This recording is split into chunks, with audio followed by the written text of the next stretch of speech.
All right. Greetings, friends, siblings. Happy Friday to you all. Welcome to the Wiley Report, Friday Conversations. I'm live in the booth today with a wonderful guest, Maneesh Chatman. Maneesh is someone whose creative and healing work has touched many through their content, visual storytelling, their life and embodiment, and building spaces that are rooted in care and truth. I am so honored that they're here today. Let's get into it. Can you tell me, because I found out about your page looking on Instagram and it was the name Energy Wellness. And can you give me the story behind that name? Yeah, for sure. So first of all, hello everybody. Um, as Chris said, my name is Manesh. I will start by saying with energy wellness, it has dual meanings, right? Mm-hmm. So of course you have energy, everything is energy. Of course you have power, Mm-hmm. electricity, all those things. You have that. Everything is energy, including ourselves. And then you have the other meaning, which is inner G, so the inner God, shall we Mm-hmm. say. Okay. So that kind of that came up. Um, as you can use it in a sentence and say, hey, the energy of my energy is, you know. Mm-hmm. So, Right. Fair. mhm. Okay. So what does it mean? You said what it means, but how does that shape the work that you do? So my work essentially stems from a place of spirituality, Mm-hmm. spirituality in its purest essence. Okay. And so while the work that I do directly speaks to each energy of each person that I come in contact with. Okay. So when it comes to mentoring sessions or it comes to ailments or illnesses, I really dive into that spiritual part because what I've noticed or what I've researched is Mm-hmm. that science has now proven that there are illnesses and diseases or diseases that directly correlate with the seven major chakras. So, Mm-hmm. for example, breast cancer has been linked to an imbalance in the heart chakra. Mm-hmm. Prostate issues or impotency or things along those lines can be linked to imbalances within the root chakra or the sacral chakra. Okay. So just to give you a few examples, but just really tackling a lot of life's issues Okay. from the inside. Okay, okay. So when you're thinking about how you're doing today, how are you arriving today and what's been sitting with you lately, emotionally, creatively, or otherwise? Today I am really in a spirit of collaboration. Okay. Right?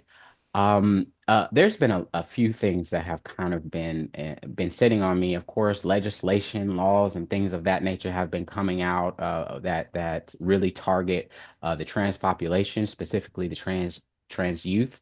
Mm-hmm. So I think that within the community there needs to be an element of solidarity amongst everybody, not just Mm-hmm. the T of Mm-hmm. the acronym. Okay. And so when it comes to the spirit of collaboration, there's a quote that I like to use, and it's Mm-hmm. people at the bottom compete, Okay. people at the top collaborate. Okay. Because we all have things that we can contribute to any given circumstance or any given situation. Okay. And no one organization or group or person can do Mm-hmm. everything, Right. right? Fair. Fair. Um, Absolutely. Though they may try to, Yeah. you still Yeah. you're gonna need a little hand in there. So I'm Yeah. coming from a deep spirit of collaboration today. Okay. Um, what's been giving you life or holding you together in this season? Oh man. So I did just move to Florida March 31st of this year. Okay. Congratulations on the Um, move. Mm-hmm. Thank you. This is my first time ever living outside of the military. My first Mm-hmm. time ever intentionally picking up my entire life Mm-hmm. and moving to another state. Okay. So I've of course being able to go to the beach, like just having that in my backyard is Yeah. like I Yeah. don't know how to explain Fair. the peace Fair. that brings. Fair. Um, but I will say that lately, especially with the laws and things that have been coming out, or the bills and stuff that have been passed, I find myself in a lot of meditation, and Mm-hmm. a lot of internal introspection. Okay. And I say that in light of, let me say, so let's just say, for example, one of the things that come out, it's saying that, uh, uh, negating the identity of non-binary people, right? Mm-hmm. Saying Okay. that there's only two genders, and Okay. things of that nature. And so, from the space in which I come from, I don't need someone to tell me or agree with me on who or what I identify as, Fair. or, within Absolutely. myself, right? Absolutely. Absolutely. Um, I also recognize that if there are some moments where I'm feeling uncomfortable, let's just say with my body parts, right? Mm-hmm. I recognize the body I was born into. I know that they need to be taken care of. So if I'm Mm-hmm. feeling some kind of discomfort around those body parts, I have to seek the reason for that within myself. Okay. So really just introspective work Introspective work. and Okay. meditation has been helping get me through all of this. Speaking of that, when you're talking about like the discourse as it relates to, identity, laws, policies, executive orders, and such, what stories or conversation do you wish were more present in digital spaces, especially for trans, non-binary, or Black people? And I realize that Black people are LGBTQ plus and LGBTQ plus are Black people. So feel Right. free to answer that however you wish. I think just, like I was saying, just those stories of how do you, because the bills and the laws and the Mm-hmm. executive orders, all those things, they're going to come, Right. Fair. right? Yep. Yep. They're going to come. So really, how do you sustain a a leveled mental space Mm-hmm. when people are trying to negate the person that you are, Right. or so again, we have to talk about going to the doctor, because that's one of those Health. Yes. spaces, Yes. where transmasculine folks, even trans feminine, but specifically transmasculine folks, like the OBGYN and things of that nature, Uh-huh. there so research comes into play, understanding comes into play, Mm-hmm. knowing that masculine folks do also go to the GYN, Mm-hmm. not just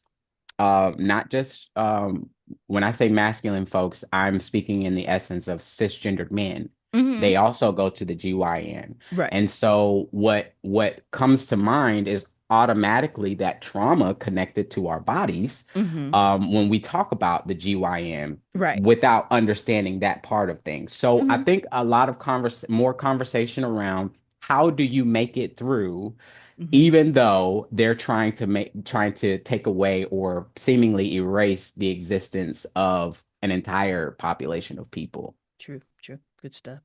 When you think about your creative work, who do you Mhm. imagine you're in conversation with, even if they're not in the room? I imagine someone who needed what I needed when they were in the space that And I what would was you say in. that is? What would you say that you needed? So I would say, of course, with the spiritual work, Mm-hmm. I didn't know a lot about chakras. I didn't know a lot about spirituality. I didn't even know much about the body, Right. things of that nature. So what I do is I like to provide another way on how to see things. Mm-hmm. And so while I was back then, I was only seeing it as just one way. Mm-hmm. And so by providing another space of, I guess, an avenue of how to look at things. Mm-hmm. Um, and so I guess I'm kind of talking to those people who are not really, I guess, fitting in with what is being said on the Right. mainstream, or Right. in media, and then also being intentional about what kind of energy I post on my pages, right? Okay. You can go to all the platforms Mm-hmm. and see all the negative energy. You can see all the negative things that are posted. And I've even had people get onto me, like, on my page, and say, "Why aren't you posting about this negative thing or that negative thing?" And I would say that You can go all these other places to get that. But when Right. you come to me, let's focus on something positive, Okay. because understanding that you literally create your entire reality from my knowing, you create your entire reality based on what it is that you're thinking or what you bring into, or thoughts turn into manifestations. The Fair. longer you think about it, the longer you pay attention to it, Yeah. the more it's going to come, the more power it has to come into fruition. And so when you come to my page, you're going to see quotes that are affirming. Mm-hmm. You're going to see things that are going to cause you to look within yourself, Right. so that you can now manipulate your reality or your world to your satisfaction. Mm-hmm. So that's I think that answers the question. Yeah, you did a great job. A question that comes to mind is how did you get to or become interested in researching chakras and energy healing? Because I mean, Chris, have personally heard those terms from people who do, is it Reiki healing or things Reiki. like, Mhm. I've had friends who've long gone to different and studied in that area. But I'm just asking for you, like how, and I'm not saying that that's the same thing or that's what you're saying, because Mhm. misinformation and not doing that is deeply important to me as an information Right. scientist. But I'm just curious as how you came about being interested or creating, the foundational aspects of that work in terms Uh, of what you do. this is a great question. So what's funny is that, of course, once upon a time I was married, Mm-hmm. um, and she kind of tapped me into chakras, but I didn't really put two and two together. Okay. But what really pulled me deeper, was because when you get into relationships with people, a lot of people don't realize that they are essentially the reflection of who we are and what we got Mirrors. going on. Yes. Yes. And so each person that I found myself afterwards with my ex-wife, um, they had some kind of chakra or spirituality base. Mm-hmm. Now, what took me deeper into it Mm-hmm. was a catfish. Okay. Tell me And more. What do you mean? Catfish? Okay. yes, and I call her. She is the most wonderful catfish I mean, the most incredible experience that I could have Okay. ever had. Okay. I mean, yeah, she lied about a lot of who she was, but Okay. she also taught me a lot about spirituality. Okay. When it comes to the information, when it comes to the information of the different practices, Mm-hmm. she was also a doula. Mm-hmm. So she had a lot of information when it came to my body, you Okay. know. Okay. Yeah. So Okay. so that took me further into, okay, now I want to read these books. Mm-hmm. Now I want to do my own research. Now how, and then we of course go into the space of how did it help me? Okay. Because essentially for me, and what I've known is that most times when people become of service, it's based off of a need that they needed in that moment too. Mm-hmm. And so I did start researching about the different chakras Mm-hmm. connected to the different illnesses, and Okay. how can we be, and that led me to researching how in the past they actually used to use vibration and light and all of that stuff to actually eradicate the body of different Mm. cancers, Okay. of different, um um what is it, the autoimmune Mm-hmm. diseases and things of that nature. So just really being able to kind of correlate those things together and realizing that what spirituality is unable to explain, science is able to explain. You get what Okay. I'm saying? So they're not separate from the other. I'm sure you've heard of quantum physics. I'm sure you've heard of the metaphysics, all of those things Yeah. that Metaphysical. Mm-hmm. go into it. So um, that kind of led me down this path Okay. into energy healing, shall we Okay. say. How do you care for yourself or set boundaries around being visible, especially when so much of your work is rooted in care, spirituality, and truth telling? I don't personalize people's stories. Okay. I don't personalize what is coming to me. Mm-hmm. I have a service called an energetic realignment. And one of the first things that I say to people when I sit down is that whether I know them or not, I'm not coming from a place of malicious intent. I'm Mm-hmm. only coming from a place of receiving whatever information I need to give to you. Okay. So I completely detach from not necessarily in the respect of not having, I guess, a relatable understanding, but I also know that I don't have to embody the Mm-hmm. pain, the sadness, the anger, the frustration, Mm-hmm. whatever energy is being presented there. I don't Right. have to embody that. Mm-hmm. And also recognizing that everybody's not ready Right. to hear what it is that you have to say, to give what you have to give. Everybody's not ready. And so when they are, just be ready to meet them there. Okay. And the last thing I will say in that, in the spirit of meeting people, is meeting people where they are. Mm-hmm. And I know, and for me, that was a very difficult thing to kind of grasp, Mm-hmm. because it's like, I'm not going to meet you in this space when I'm up here, you Okay. know? But realizing that as a person who tends to vibrate on a higher frequency, you can come to people, but it's difficult for people to come to you, Right. if that makes any Yeah. sense. Yeah. Um, Meeting and where they are. so, right, Yeah, exactly. yeah, exactly where Uh, you are. Yeah.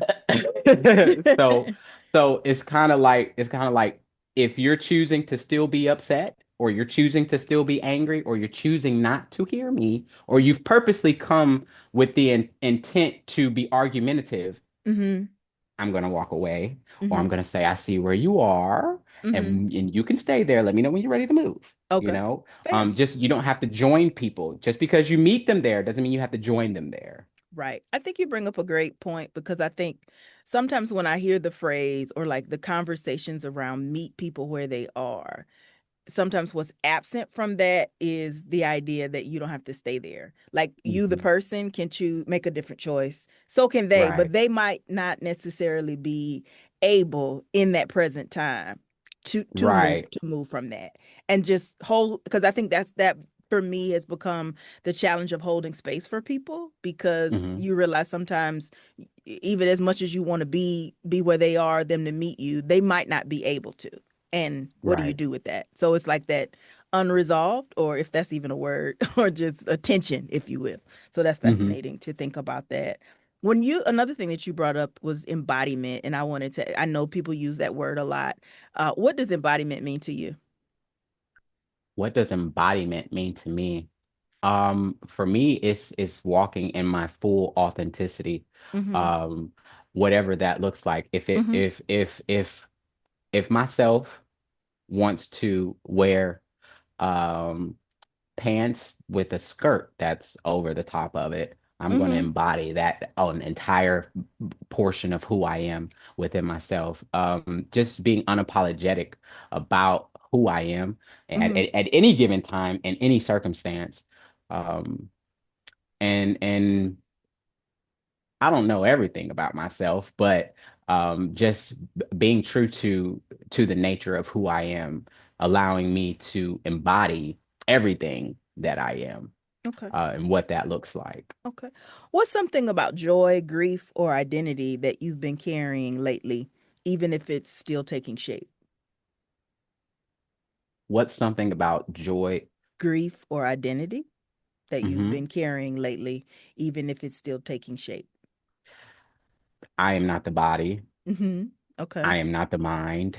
Mm-hmm. I am not able to be summed up into words. Mm-hmm. I'm essentially indescribable. Okay.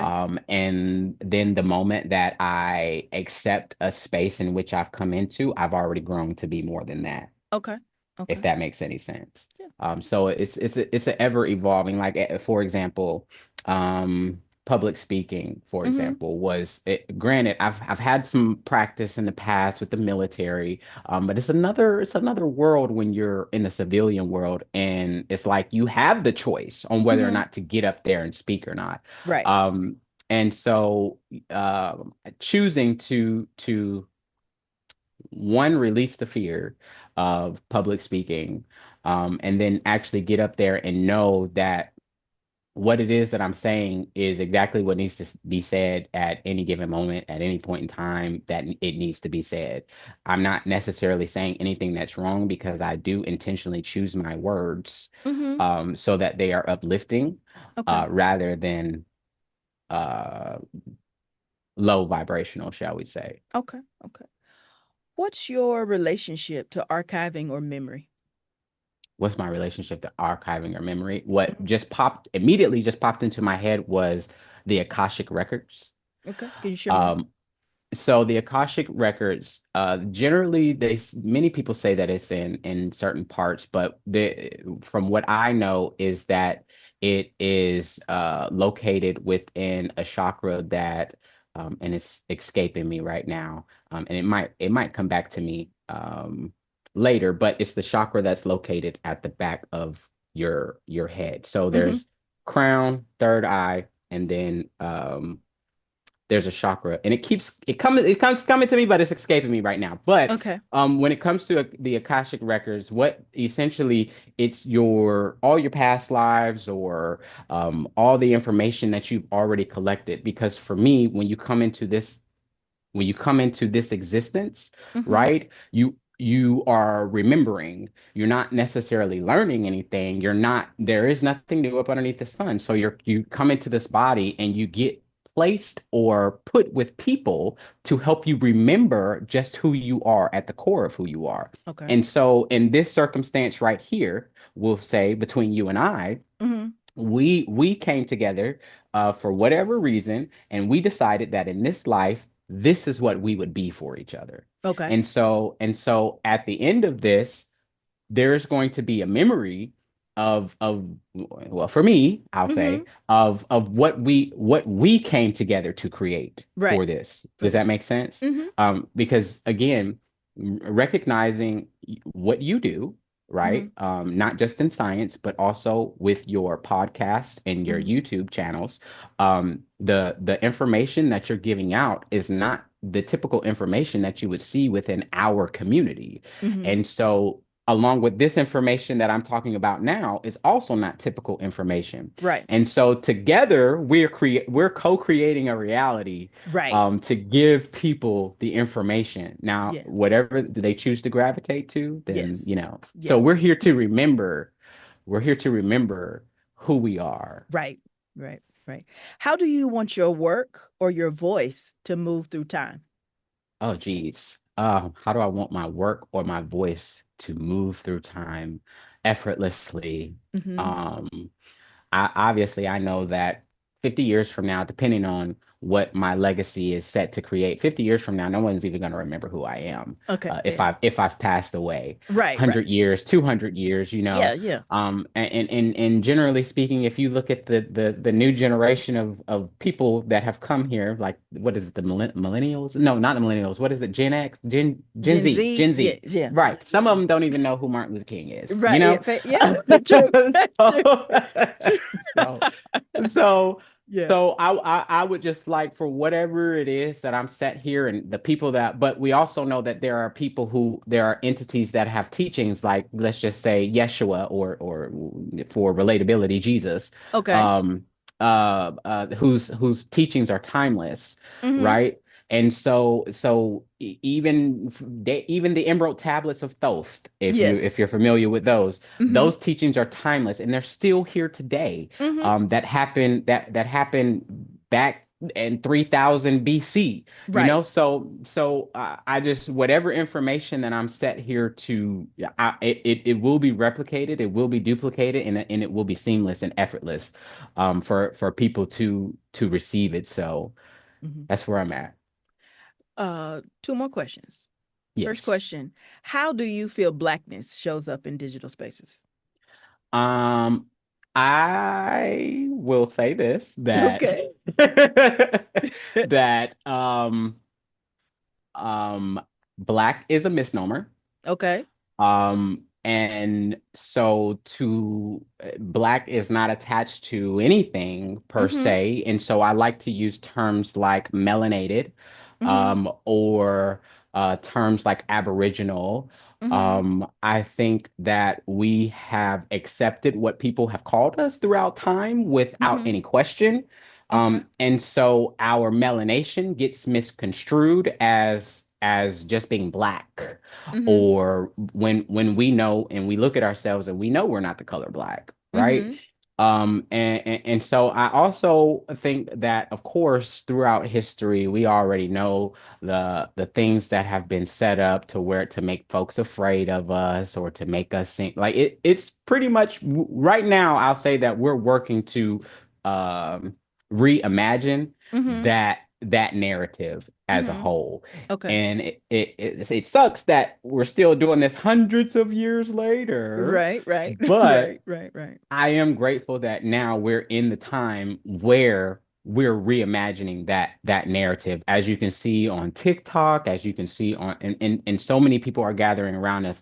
I've seen so many lighter colored family members make videos per proclaiming proclaiming the proclaiming I'm sorry, I got cats, It's but all good. It's all good.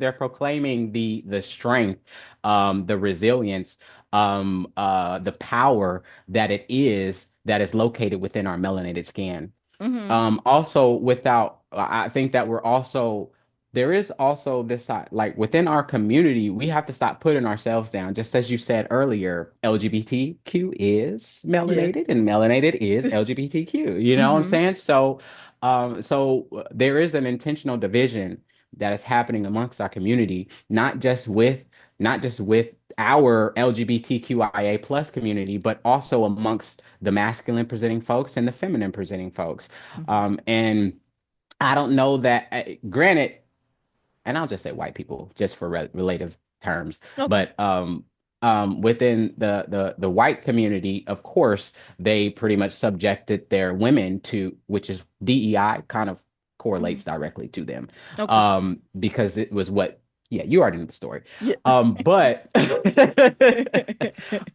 there has been an intentional patriarchal sense that has been passed down within that particular culture, and so that kind of has trickled over here into ours, Mm-hmm. where and it was kind of forced on us, shall we say, where Mm-hmm. you'll get certain things if your man's not in the house, right? Mm-hmm. So I think that there is an intentional reimagining that's happening with our community, Mm-hmm. where we are now it's now kind of being looked at as a requirement, that we be raised by a village.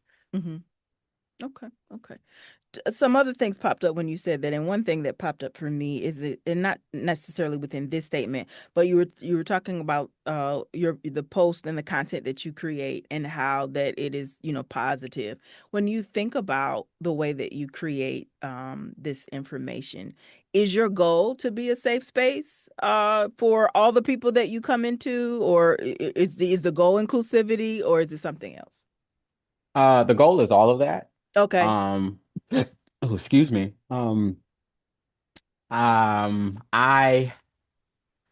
I can't say that I walk into a space and say, "Hey, I want to be your safe space," Mm-hmm. or "Hey," because sometimes people will dump on you and you're not in the space to receive what it is that they're giving, and so you kind of have to set that boundary of, Mm-hmm. can we talk about this later, or can we Okay. talk about this when I'm in a better state of mind to be able to help you? Right. Um, so I think that when I move into this to public spaces, or when I'm on social media, I am providing a space of more so factual information where you can actually go look it up. Okay. Most of the stuff that I post, as it pertains to different topics, you can look it all up. Everything that I've said to you here, you can actually look it all up Okay. too, and be able to do your own research to find out what correlates with you. So what would you say, what factors influence your trust in information? What factors influence my trust in information? Hmm. Of course, the sources. Hmm. There is